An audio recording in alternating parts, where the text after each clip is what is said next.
What's up, YouTube? This is Too Raw for TV. So I want to go ahead and continue with this top 10 NBA head coaches listing. As I said before, this is just an opinion, and getting closer to finishing this off. So I think you guys probably know. Well, you probably already know who the final three were. Now you definitely know who the final two are on my listing. Just do a brief recap, of course. At number 10, I had Bill Fitch. At number 9, I had Lenny Wilkins. At number 8, Chuck Daly. Number 7, I had John Cundler. At number 6, I had Red Holtzman. At number 5, Jack Ramsey. At number 4, I had Greg Popovich. And at number 3, I have the great Pat Riley. Now, there'll be some who say that maybe pound for pound, Pat Riley is the greatest head coach in the history of the NBA. He did do something that a lot of head coaches have not been able to do, and that is go to multiple franchises and make them contenders, at the very least contenders. Now, you can make the argument that when he started coaching the Lakers, they were already a great team. He was an assistant coach. Actually, I believe when Jack McKinney became the head coach, he was actually a color commentator with Chick Hearn. But I think when Jack McKinney was nearly fatally injured in that bicycle accident, and I think it was Paul Westhead that took over, I think that's when Pat Riley came down, went from being a color commentator to being an assistant coach. But then ultimately, Pat Riley, who I think many people saw as the driving force of that coaching duo, ultimately he took over for Paul Westhead and McKinney head coach. But you definitely had to give Pat Riley more credit. Excuse me, with the New York Knicks. And then when he had even more creative control over the franchise, the Miami Heat. Even though Pat Riley, has been a guy that his style, with the suits and the comb back hair, GQ cover type looks, especially when he was younger. Despite all of that, he, at his core, he identified more with the scrappy, feisty type mindset of players. The Knicks and the Heat are more representative of who Pat Riley was, rather than the flair and substance of the Lakers. Although he did adjust his appearance to fit in with the team, the culture, and the times of the 80s. Pat Riley had a huge ego, and still does have a huge ego. All right? As a matter of fact, it became insufferable by the late 1980s when the Lakers players were starting to get tired of him. He had really become insufferable at that particular time. But you can't argue with his accomplishments. One of just, 4 or 5 NBA coaches with at least 5 championships. Let me see. Riley, Cundler, Popovich, Jackson, and Auerbach. So I think it's 5. It's 5. Just 5 coaches in the history of the NBA, professional basketball, have 5 championships. He's one of them. And he's won a championship in 3 different, I take that back. He won a championship with 2 different teams, but he appeared in the finals 3 different decades. 1980s with the Lakers, and the 90s with the New York Knicks, and in the 2000s when he was the head coach of the Miami Heat, his final coaching stint. To go through his accomplishments right quick as a head coach. Well, as a coach, period. He won a championship in 1980 as an assistant coach under Paul Westhead. But as the head coach, he won championships in 1982, 85, 87, 88, 2006. 3 times he was the NBA Coach of the Year, 1990, 93, and 1997. 9 times he was the NBA's All-Star Game head coach for the West, 82, 83, 85, 86, 87, 88, 89, 90, and in 1993 when he was with the New York Knicks. In 1997 he was voted one of the top 10 coaches in NBA history, and he was voted recently as one of the top 15 coaches in NBA history. Now, Pat Riley was born on March 20th, 1945 in Rome, New York.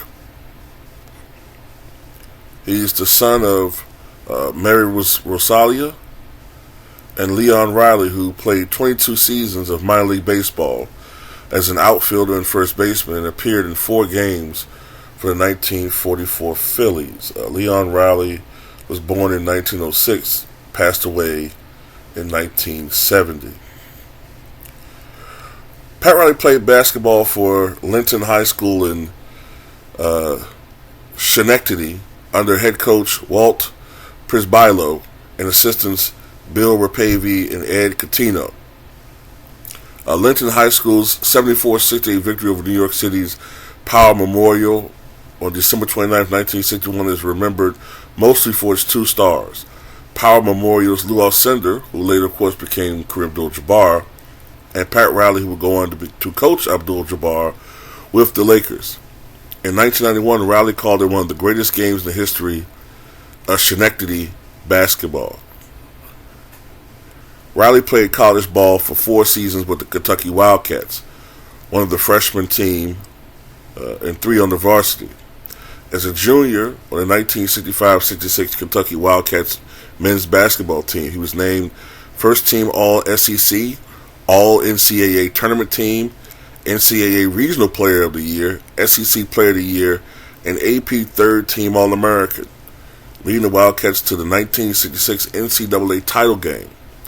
Coached by Adolph Rupp, racist, UK lost to Texas Westerns, today's UTEP, a game that was reenacted in the movie Glory Road. In his senior year, Riley made first team All-SEC, becoming one of the few players in storied Kentucky basketball history to be named first team All-SEC twice. Pat Riley was selected. He was selected by the then San Diego Rockets as the 7th overall pick in the 1967 NBA draft. Despite the fact that he had not played college football, he was also drafted as a wide receiver by the Dallas Cowboys in the 11th round of the 1967 NFL Draft. After playing 3 seasons with the Rockets, he was selected by the Portland Trail Blazers in the 1970 NBA Expansion Draft. The Blazers traded Riley to the Lakers, where he played for 5 seasons. Riley played a significant role as a reserve on the 1972 championship team for the Lakers. During the 1975-76 season, Riley was traded to the Phoenix Suns. He retired after that season, having averaged a little over 7 points a game over his 9 seasons in the NBA.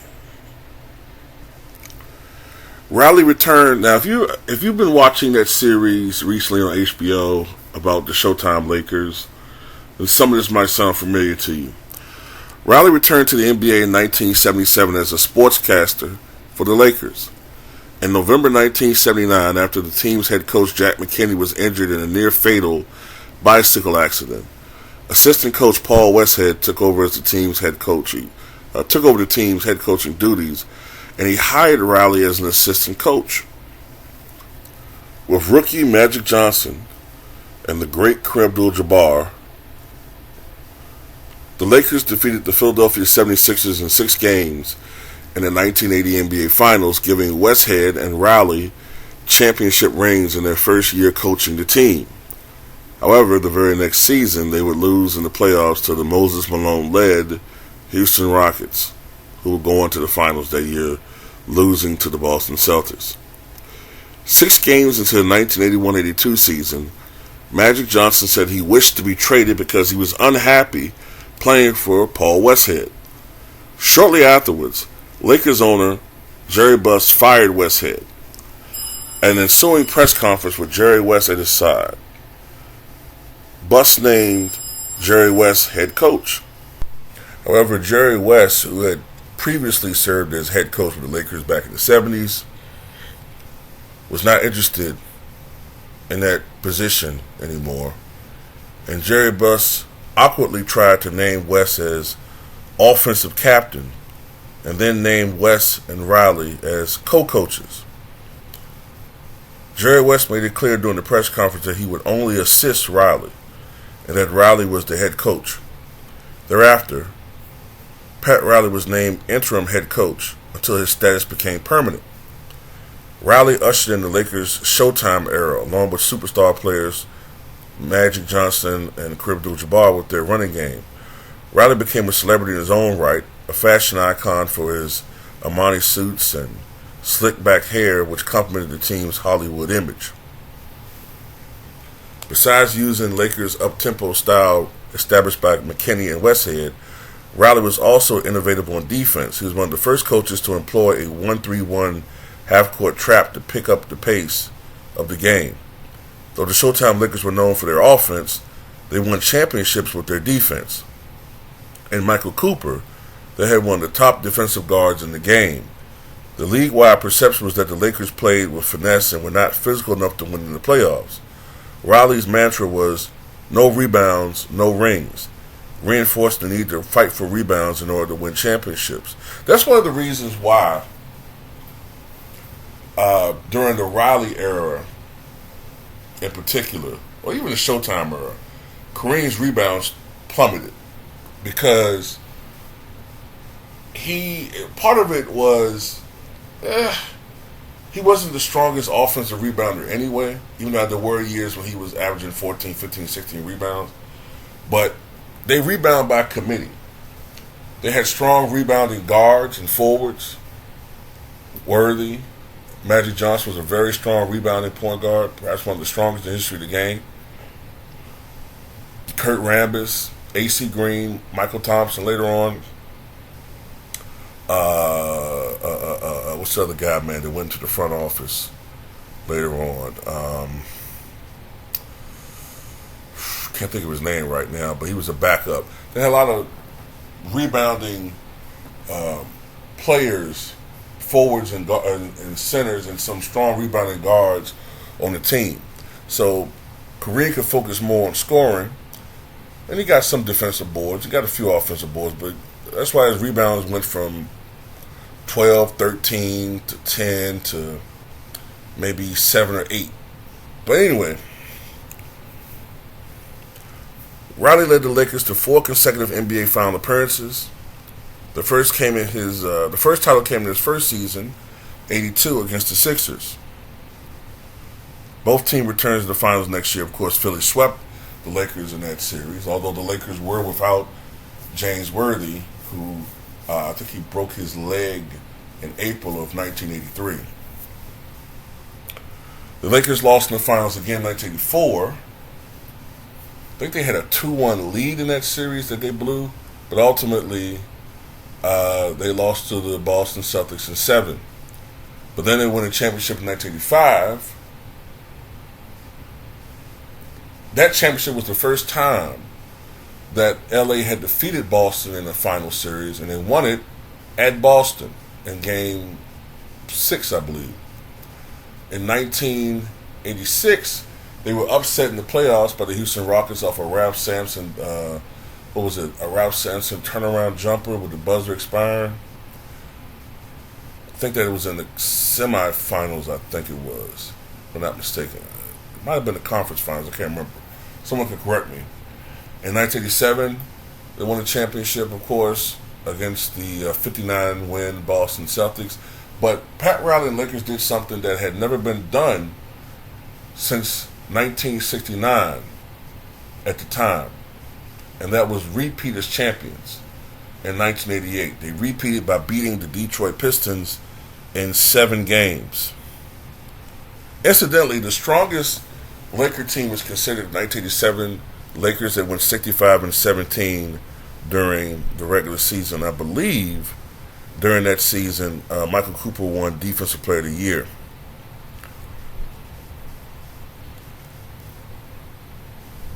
As a matter of fact, after the 1987 championship, Pat Riley, in an infamous moment, or famous moment, guaranteed another championship, which put a lot of pressure on the Lakers to do so, because no team had repeated, as I said, since 1968-69. In 1989, the Lakers went on a quest to win 3 in a row, something that had not been done since the peak of the Bill Russell era, 1959 to 1966, when they won 8 in a row.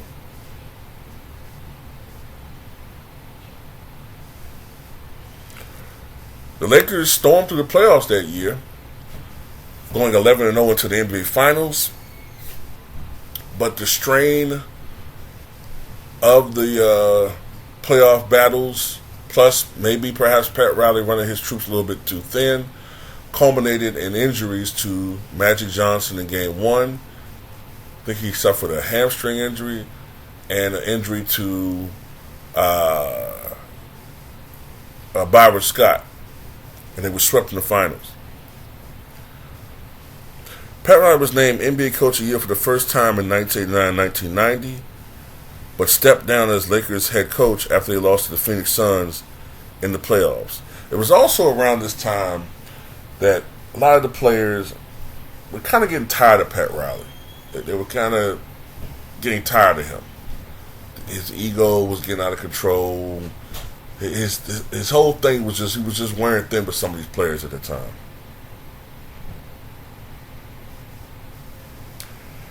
When he retired, he was a superstar as a head coach, and probably had more fame as a head coach than anybody else since the great Red Auerbach. For 1 year, in 1990-91, he was a television commentator for NBC before being named the head coach of the New York Knicks starting in the 1991-92 season. Commentators admired Riley's ability to work with the physical, deliberate Knicks, adapting his Showtime style with the fast-paced Lakers team in the 1980s. The Chicago Bulls had easily swept the Knicks in 1991 in the first round of playoffs en route to their championship. However, in 1992, with Riley, the Knicks pushed the defending champions, who had won 67 games that year, to the Knicks 51, to 7 games in the Eastern Conference semifinals. As a matter of fact, it's my opinion that New York Knicks team may have been overall the greatest defensive team, or at least is in the conversation with the greatest defensive team in the history of the NBA. They had perhaps one of the greatest, perhaps the greatest defensive backcourt that you could think of, with Gerald Wilkins. I believe Derek Harper was there, if I'm not mistaken. Was Derek Harper there yet, or was he still with Dallas? Let me look at something right quick before I go forward.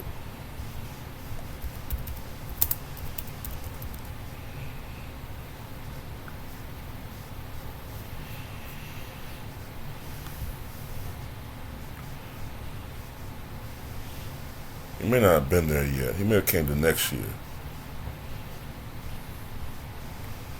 No, he wasn't there yet. But that team had Patrick Ewing, Anthony Mason, John Starks. Wait a minute. That team had Patrick Ewing.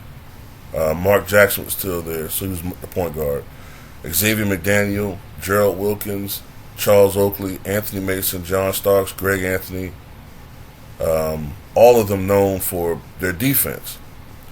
And they may have had one of the greatest defensive backcourts in the history of the NBA, and one of the most intimidating front courts in the history of the NBA. And they pushed the Bulls to the limit. In 1993,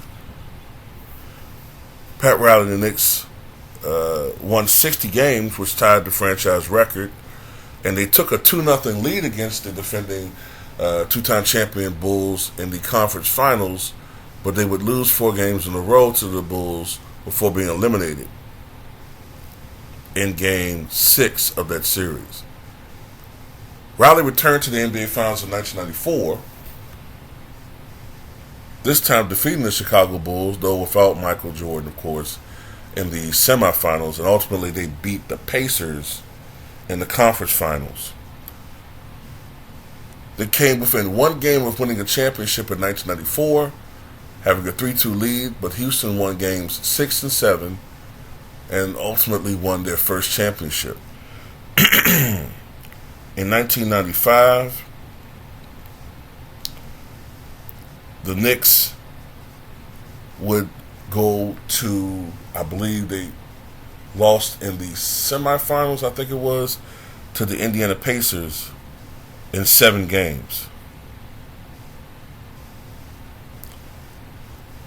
In 1995, Riley resigned from the Knicks via fax to become president and head coach of the Miami Heat, with complete control over basketball operations. And many people accused the Heat of tampering because they had contacted Riley while he was still a member of the New York Knicks. His first year as head coach, the Heat, who had only been in the NBA some, I think, 8 years by then, they made it to the 8th seed and played the Chicago Bulls, where they lost 3-0, and I think they lost by a margin of 23 points per game in that series. But by 1997, the Miami Heat won 61 games and made it all the way to the Eastern Conference Finals, where they would eventually lose to the Bulls 4-1. The Heat lost to the arch-rival Knicks in the playoffs in 1998, 1999, and 2000, after defeating them in 1997, though it did come with a series-changing series of suspensions after they were down 3-1 to the Knicks in that series as well. Riley then traded P.J. Brown and Jamal Mashburn in exchange for Eddie Jones in one trade and acquired Brian Grant in another, although the team suffered a major setback after Alonzo Mourning was lost for the season due to a kidney ailment. After finishing 50-32 in the 2001 season, the Heat were swept by the Charlotte Hornets in the first round of the NBA playoffs. The Heat then lost 2 of their best players when guard Tim Hardaway was traded to the Dallas Mavericks and Anthony Mason signed with the Milwaukee Bucks. The next season, the Heat fell to 36-46, the first time that a Riley-coached team had not had a winning season or made the playoffs. Riley was so disgusted with the Heat's performance that he declared he was about to fire himself. After the Heat finished the 2002-2003 season at 25-57, Riley stepped down as head coach and was succeeded by longtime assistant Stan Van Gundy, the brother of Jeff Van Gundy. In the 2003 NBA draft, the Heat held the 5th overall pick, which they used to select Dwayne Wade. The next year, the Heat traded Caron Butler, Brian Grant, and Lamar Odom, and a first-round draft pick to the Lakers for star center Shaquille O'Neal. And by 2006, with Riley back from the front office and coaching, the Miami Heat would win their first NBA championship. I don't want this video to run too long, but shortly thereafter, Riley stepped down from coaching for good, but as the president of basketball operations, would lead the Heat to 4 consecutive final appearances and 2 championships with the acquisition of LeBron James and Chris Bosh.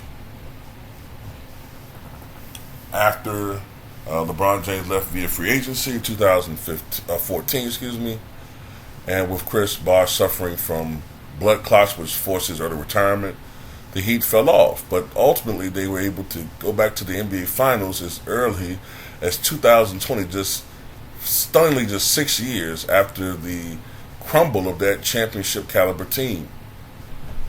They did lose to the Lakers in the bubble, but as I speak, the Miami Heat are still fighting for their playoff lives in the NBA Finals against the Denver Nuggets. The series isn't over, but it's not looking good with them down 3-1.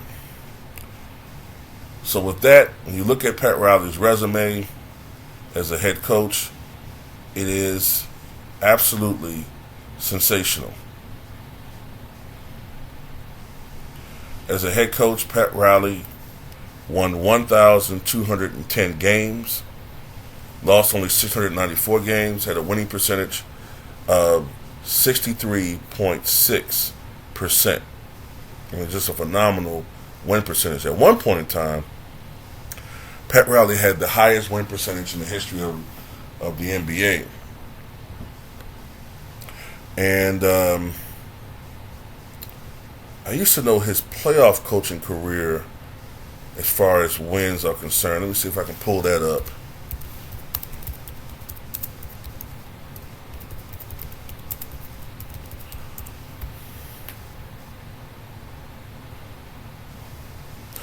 Pat Riley, as a head coach, has coached in 255 postseason games, which is an all-time NBA record. I'm trying to see what his record is as a head coach in the postseason. It is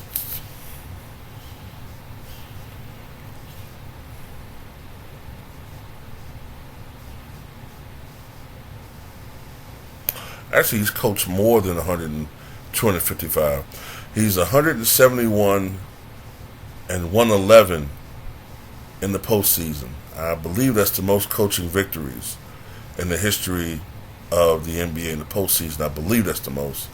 But anyway, tell me what you guys think.